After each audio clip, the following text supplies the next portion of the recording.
Beethoven was undoubtedly an above average composer, and he deserves that attention.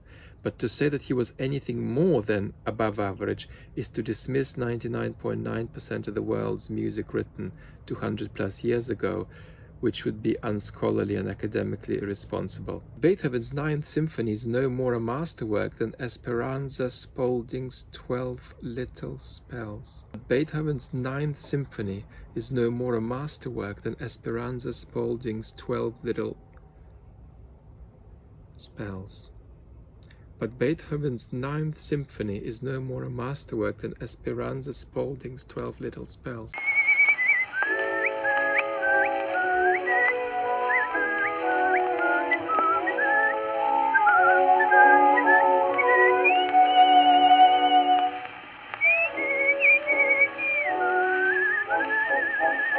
In music theory, masterwork is generally applied to compositions by white males. So is this guy implying that there were a whole bunch of women, for example, who were around in Beethoven's time, who wrote music as good as Beethoven's, but because of the nature of the Viennese aristocracy, or because of the nature of power relations of whatever kind at the time, the work of these women didn't get through? And of course, what's particularly embarrassing for what's his name, Philip Ewell, is that no feminist worth her salt could say that, because that's just not feminist enough. Because the problem with music written, in 1820 is not that we discriminated against women by not attending to their music. The problem is that we discriminated against women by not even allowing them to write music, not even allowing them to develop their talent. The problem isn't that you write music just like Beethoven does, but you're ignored and he isn't. The problem is that if you are a 1-year-old with Beethoven's musical talent and you're born in the same year, in 1770, you very, very, very, very, very probably don't make it. So the rejection of women happens not at the level of us ignoring their work, but at the level of us ignoring their talent. To state that Beethoven was any more than, say, an above average as a composer is to state that you know all music written on the planet 200 years ago, when Beethoven was active as a composer. Well, look, we can list the other composers whose work is available to us from the same period. And what this guy is implying is that we're wrong to think that it's by comparison perfunctory, because we only think it's by comparison perfunctory because the Viennese aristocracy favored Beethoven and not them. Well, look, if Beethoven was disfavored beyond the ways he was disfavored, this would have disadvantaged his progress, no doubt.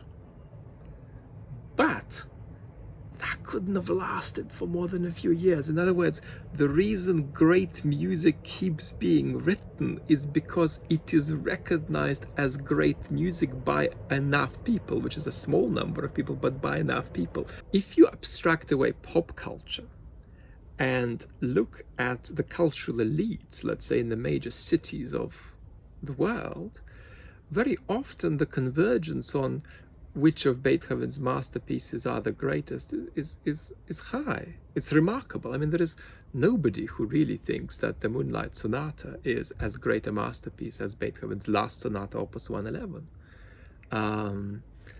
So the convergence is remarkable, and it is actually explained by the quality of the work. In other words, if you want to make an account of how a tradition of great art production continues, whether it's music or painting, then part of the causal explanation has got to be that people recognize what a great work is outside of power relations.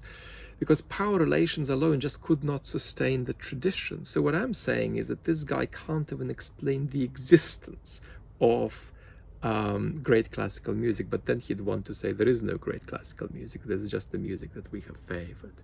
Beethoven occupies the place he does because he has been propped up by whiteness and maleness for 200 years. So here's what's happening. He's trying to analyze Beethoven's work in reference to power relations, in reference to power dynamics, which means that he wants to assess Beethoven's music without looking at the music. Let's check his job again. Associate Professor of Music Theory. You can't be a bus driver without driving the bus.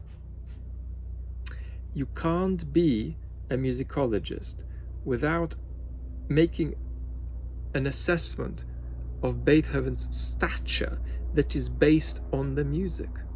I mean, let's push this further. We have just said that you can't assess the quality of music without looking at the music. But if you can't assess the quality of music by looking at the music, we've got to say the same about this guy's argument.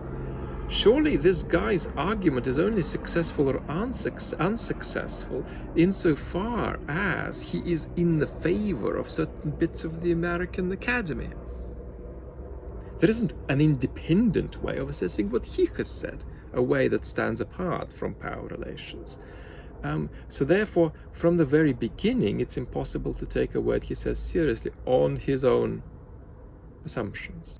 One of the elementary things you do is separate the art from the artist. I mean, Beethoven was a man whose life was a mess, whose life was in complete disarray. And one of the most extraordinary things about great art is that this finite person, whose life is often a mess, can produce masterpieces of extraordinary emotional range that seem to go not just far beyond what one could find in a particular artist's biography, but beyond what one could find in anybody's biography.